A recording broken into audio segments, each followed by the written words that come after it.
Reading with your kids. Hola, ni hao, konnichiwa, assalamu alaikum, shalom, mahaba, moni muli wanji, namaste, jambo, bienvenidos. Hi, my name is Jedley, and this is the Reading with Your Kids podcast. We're coming to you from the beautiful neighborhood of Reedville in the southwest corner of Boston, Massachusetts. We are so delighted and grateful that you are joining us in our mission to help families grow closer through reading. Please be sure to subscribe to the show in the iHeartRadio app, on Amazon Music, Spotify, Apple Podcasts, wherever you find your podcast. Our guest today is Lizette Serrano. She's a Vice President of Educational Marketing for Scholastic, and she's here to celebrate Scholastic's Summer Reading Promise. Before we invite Lizette into the studio, we want to let you know we have a brand new Reading with Your Kids certified great read. El Lechon Choncho by Jennifer Segarra. This is a wonderful, wonderful book. If your early reader has not yet met El Lechon Choncho, please run, don't walk to your nearest bookstore or library. Once you've read it, you'll have to read it again. The book is all about Choncho, a giant pinkish white pig with large ears that stand straight up. He's as big as a truck. Choncho lives with a kind and loving family on their farm on the beautiful island of Puerto Rico. He is especially adored by Hilda, one of the 3 little girls in the family.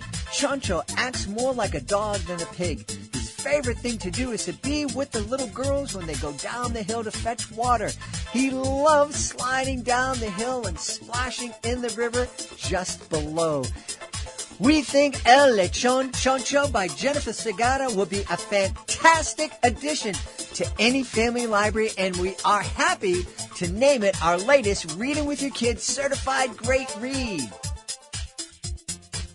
Join us right now from the beautiful Garden State of New Jersey. Our guest today is the Vice President of Educational Marketing for Scholastic.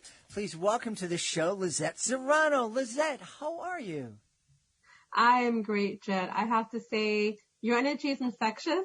I wish I could carry in my back pocket at times and take you out, and you're just super awesome what you do. So I just wanted to say I'm happy to be here, and thanks for the opportunity to talk to you and your viewers. Well, thank you so much. I appreciate that. Typically, I would take, someone telling me that my energy is infectious. I take that as a good sign, but coming at the end of the pandemic, I don't know. It's that infectious thing. No, it's what's needed. It's what's needed to keep that lightness and energy high is what we needed. So to have you as a source out there to listen to is really important. So don't doubt that for a second. Well, thank you so very much. I really appreciate it. And I really appreciate the folks at Scholastic. You do so much, especially in the area of education, especially in schools and getting kids to read. And you are here to celebrate Scholastic's Summer Reading Promise this year. Can you tell us a little bit about it? I will be more than happy to. So this is officially kicked off for Scholastic Summer Reading Promise. It continues through December 3rd. The Scholastic Reading Program is free. It's fun. It's all based on the encouragement to read and celebrate books, and also to increase book access to communities that need it, and of course in all areas. There are many ways to gain access. Primarily, go to scholastic.com/summer, and you'll get all you need to create an account. So this is really based for readers, really, to join our home base web platform where they can meet other kids, either make new friends, engage with old friends, do dance parties, participate in live author events. They can meet some of their favorite Scholastic characters. It's just a really great, fun environment to create like this great social activity on reading. So we're really excited about it. I gotta find out, how do we connect reading and dancing? I think I have a hard time reading when I'm on the elliptical, and I don't know how you can do it when you're dancing.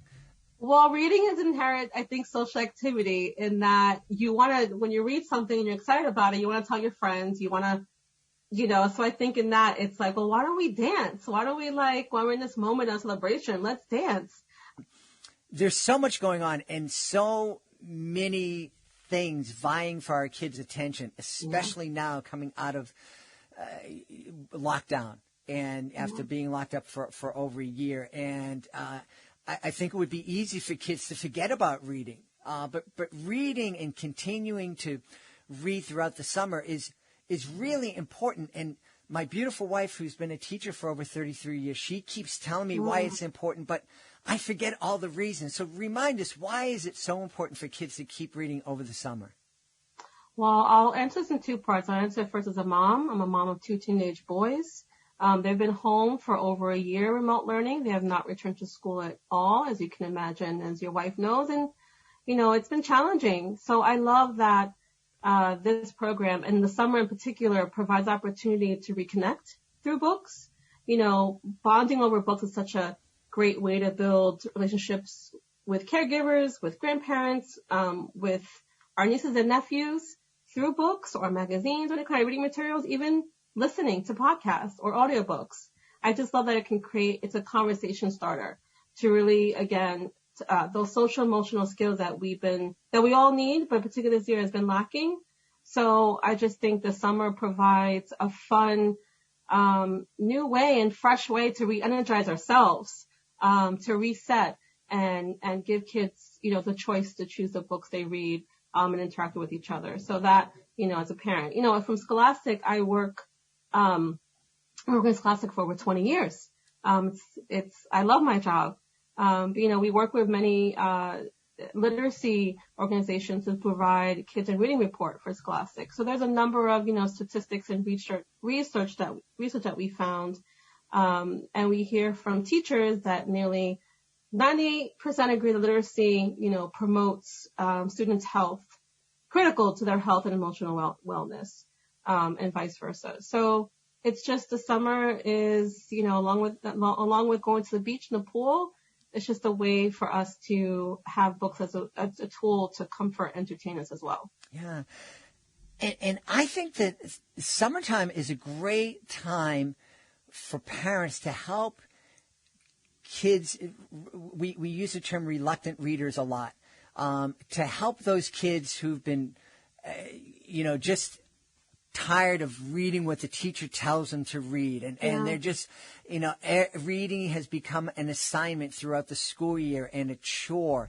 And it's a wonderful time for parents to help kids remember that reading can be a lot of fun. Yeah. You just need to pick up a book that you like, that excites you. Absolutely. Ever since I heard this term from another literacy advocate and teacher, her name is Donalyn Miller.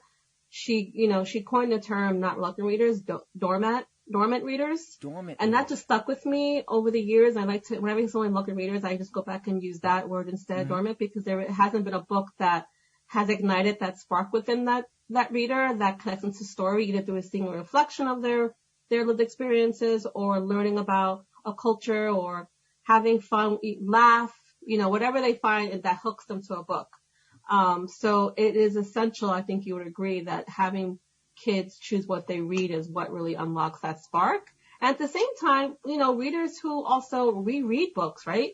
You find so many, my own boys, I know graphic novels is a favorite, genre of books to read, and they read them over and over again.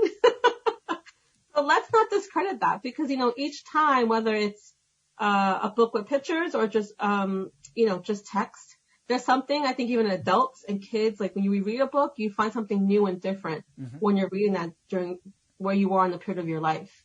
And that is, so much even more important, to embrace words and stories, to revisit them because they have different meanings of who we are in our lives.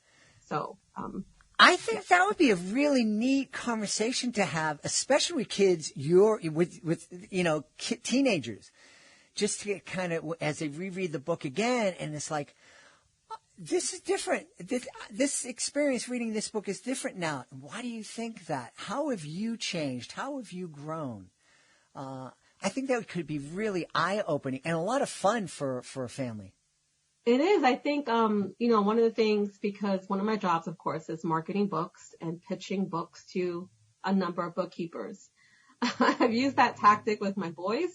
So I'll even bring a magazine or a book, or lately being on the computer more often, listening to podcasts or, whatever it is visually, they're, of course, we're curious creatures. So they're always coming by and be like, what are you reading? What are you doing? Tell me what that's about.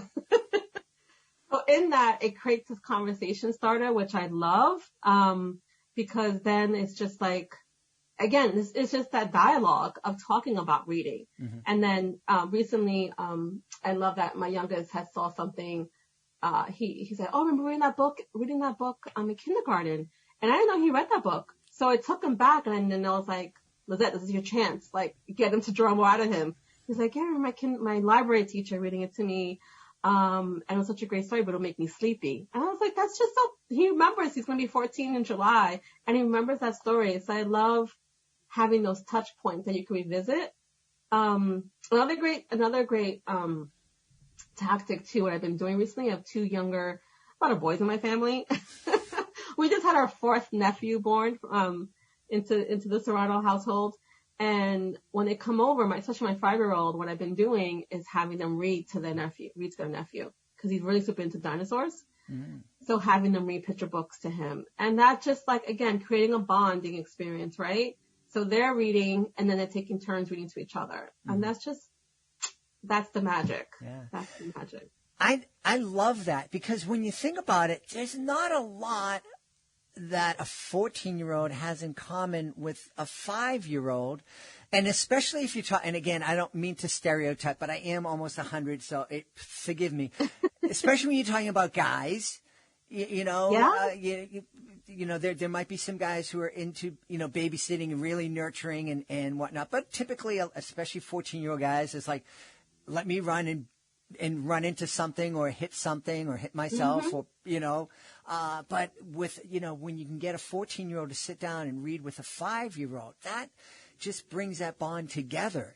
Yeah. And, I know 5-year-olds look up to their 14-year-old cousins like they're gods.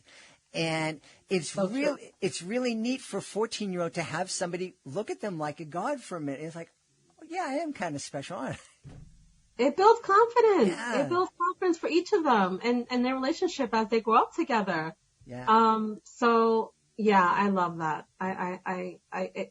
Yeah. Even if you go to the beach, it's just a great tip. Like, bring magazines, bring books. There's this opportunity. We just gotta just apply them. Mm-hmm. They could be simple to, it's just learning what the common interests are, right? Like, he loves dinosaurs, or my son likes playing games online. It's just like mm-hmm. tapping into those common interests. And that's why I love Back to Home Base, because, there's games, there's different applications kids can enjoy along with reading.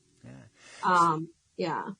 So let's talk a little bit more about that home base. First off, where can people go to connect with that home base? So if they visit scholastic.com/summer, there's a direct link that you can create an account for free. You can use any mobile device, laptop, computer. It's just a free, family-friendly area that kids can create their own avatar, represent who they are as a reader or a person, and they can go to chat rooms and chat with authors. Every Thursday, our reading ambassadors, our authors, will host live events within Homebase. So that's pretty cool, because, whether you have access to authors visit schools throughout the year, or in some areas you don't, mm-hmm. this opportunity to connect with authors who write books. Some kids still think they're not real people. So it's great to have this opportunity for them to meet virtually as well, which I think is the upside of the pandemic a little bit, right? I feel even for me, it's made me have access to other author events, adult or children's, because I love both. Reading is reading. There's presenting that same opportunity for kids, and then to make friends. They haven't been have that usual social activity. So again, similar interests, dance parties. The other great thing, Jed, I would mention, which is really cool, because, the reading streak, I don't know if I mentioned the reading streak yet, but in home base, kids can download free books, track the excerpts from graphic novels to picture books, to middle grade novels, and they can track their reading streak. So as much as they read and track those, streaks, they can unlock prizes, but the coolest thing, is that each reading streak unlocks a free book through the Save the Children Foundation. So they're making a difference. Their reading is making a difference. And that's what we need. We need that all the time, mm-hmm. but especially now, knowing that kids empower them along with their reading, building their confidence that they can help other people and other kids have access to books. Oh, it's just, that's a new partnership we've gained this year with the summer reading program. So I'm just really proud of that. And I think it's important, like when we're talking to kids about reading in this program, to share that, because I think that's a cool thing. Mm-hmm. You're going to unlock up to 100,000 free books, free new print books for kids who need it. Mm-hmm. I mean, that's awesome. And if you're listening at home and you're doubting how important it is for a kid to have their own physical book, just research the podcast. Steve Pemberton grew up in an abusive foster home in Massachusetts from the age of 5. And he tells us in our interview that it was a neighbor who would give him books that he was able to read in the basement, hidden away. And he saw a future in those books that he wasn't experiencing in that abusive foster home. And he credits the fact that he is now a successful executive on the board of these Fortune 500 companies, with a family, a bright future, a wonderful life. He credits that happening because he had these books that he could call his own. Yeah. And if your kid reading a book can unlock a book for a kid who doesn't have access and change that kid's life, change the trajectory of that kid's life, what a wonderful, wonderful gift your kid will be giving to somebody else. Absolutely. I love, I think any level, of course, whether you didn't have books growing up, there's a story about books, for everyone. Invokes a memory of a favorite book or a time in your life someone gave you a book, the one you just shared. It's so important. And your podcast and Scholastic and many others who contribute to this, what I want to say is that, never give up. Mm-hmm. Never, there's so many ways to learn how to give books to kids and what the power of a book, can unlock in someone is endless. It's endless. So, yeah it's a great story. I know there are, you were mentioning earlier about the bond between caregivers, and typically when we think about books being a bonding families together, you think about parent and child or grandparent and child, but you mentioned, bonding with your nieces and nephews. That's a beautiful, beautiful gift, and something that I'm experiencing right now in my life, bonding between cousins of different generations. Book is like the glue that can bring families together and hold families together. It's such a wonderful gift. It's probably one of the most universal tools to enact that bond, or memory that can last forever. It's one of like the touchstones, who we are as a people. That truly makes a difference. It really does. I mean, I can say that because I can attest to it. And your wife was a teacher for how many years? I mean, there's endless stories. So I love that if we could just spark that in someone else who's listening, we've done our job. It's just creating that link. Gotta keep those links going. Mm-hmm. Mm-hmm. Hey, we've had Pam Allen on the podcast from Scholastic, and Malcolm Mitchell, I know, who is involved with Scholastic. What a story he tells, and definitely check that out in our archives. Tell me about your experience with Scholastic. How did you come to this amazing company? And then just tell us a little bit more about Scholastic. I know, they're in almost every school, but other than just, the book list, I don't know if people actually know the history of the company and the mission. Well, we just celebrated our 100th anniversary. Woo woo! And being there over 20 years, it was definitely a reflective moment for me and many others. It's tremendous what the company, has, I mean, there's through the school channels, Scholastic book clubs and Scholastic book fairs. I mean, talk about book memories. I mean, people I meet about the smell of a Scholastic book fair, or the joy having that, $5, $10 or whatever it is to go and buy the book that you want to read. I mean, that is something that I know is very nostalgic and still multi-generational today. So that is just to be a part of a company that has that footprint is really special. My entry to Scholastic is I was an English major. I wanted to write books. After several jumping around publishing companies, one time I had Scholastic, I knew there was a place to be. I mean, they're just being surrounded by books, loving books growing up. They were my best friend. They were a haven in my childhood.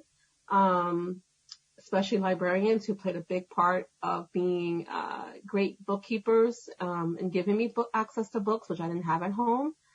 So all of that Scholastic has like these amazing, I was going to say tentacles, but not tentacles. It's just, the fabric of our mission, to provide access and equity to all kids around the world. It's achievable. And I love how we just keep going, and always pushing ourselves to do more. Mm-hmm. So. That word equity, we've been hearing it a lot in the past year, and we should hear it more. And there's a lot of places in our society that inequity exists. And Mm-hmm. and the thing that worries me the most is the fact that, and we've talked about it here in the show, a kid who is read to 20 minutes a day, from the time that they are born, when they get to kindergarten, they will have heard over 800,000 more words than their peers who haven't been read to. And that's an inequity that doesn't get made up. It's really hard. That gap is going to persist as the kids grow. And that access to books and access to reading is something that I'm really happy that Scholastic is trying to address. And I'm really happy that Scholastic is giving our kids a way to help narrow that gap. Absolutely. You remind me, I'm having a great time, Jed. Thank you for having me. It's our favorite topic, and I love that this conversation is connecting us in a new way, because we're very much aligned right now. If you didn't feel it. I would say that, I love what you just said about 800,000, did you say words or? More words, yeah. Yeah, I just know, and through, like you said, through cousins, through having access to books and seeing that in real time, the power of that through my family, through my own children, for myself. Of course, the literacy skills you build, vocabulary and confidence, that has to be a constant, right? I mean, you need that, like you said, from birth through all your years and even adulthood, because sometimes we don't come to our own self-actualization until we're older, based on the books that we're privy to or, are asked to be taught in school. So it is the trajectory of that is like so vast. But you're right, starting at day one, or any age, it's never too late to access all the amazing power you can by reading a book. Yeah. Yeah. So it just unlocks so many doors. And certainly Malcolm Mitchell, when he was sharing, a star athlete, and he arrives at college and realizes, is terrified because one of his professors asked somebody to stand up and read something aloud in class. And that was the moment that he realized, I can't do that. I can do amazing things on the football field, but please don't call on me because I can't read. I can't read aloud. And he turned that around. And now with the help of Scholastic, he's a literacy advocate in getting books into the hands of kids who don't have access. And what a great story that is. He has an amazing story. I do hope, I know you mentioned going back, your listeners to go listen to the podcast with him. just Google Malcolm Mitchell, listen to any of his speaking engagements. His story is incredible. Talking about someone who is, his passion in life is just to get books in the hand of readers and live by that and stand by that. And also being an author, which he like fans about, like he's living his dream. And that's what I love about, these type of stories, whether you want to become a writer or, like we said about unlocking that, literacy component. It's great. Yeah. It's amazing. Yeah. And another thing that's great is the Scholastic Summer Reading Program. This year is called the Summer Reading Promise. Yeah. And you can remind us again, the website that families can go to take part? Scholastic.com/summer. Yeah. And it is a lot of fun. We've been connected, helping celebrate summer with Scholastic the last few years, and I always check it out. And it is a lot of fun. There's lots of great resources there, and a dance party. It might be. Yes. And let me mention one more thing. I just remember next Wednesday, the 26th at 7 p.m., we are hosting a Parents' Night event on Facebook Live. Talk about summer reading. We're going to have some of our reading author ambassadors. I will be there. If you want to see what it look like, I will be there talking as well. We're just there to have a virtual dance party recommending book titles. Also, we're going to be sharing our own summer book memories, which I love sharing stories about books and how that story felt that time and how they connect us. So stop on by, just to continue this great thread of books. Yeah. We've had a great time talking about the Scholastic Summer Reading Program with the Vice President of Educational Marketing for Scholastic, Lizette Serrano. Hey, my friend, thanks so much for being part of our show. Thank you, friend. Take care. Please be sure to join us for the next edition of the Reading with Your Kids podcast. Alexia Brown will be back with another Protecting the Planet with Your Kids episode of the show. Our guest will be Erin Twomley. She'll be here to celebrate capturing cough farts and burps. Yeah, it's a lot of fun. I had a blast. That's the next episode of the Reading with Your Kids podcast. If you're the author of a great children's book, you want to check out our Reading with Your Kids Certified Great Read program, a fantastic way to help your book stand out from the thousands of books that are published every single month. To find out more, go to our website, readingwithyourkids.com. Click on the Authors Click Here button at the top of the page. Scroll on down to Certified Great Reads. I want to thank the folks who made today's show so wonderful. Of course, I want to start by thanking our friend Lizette Serrano.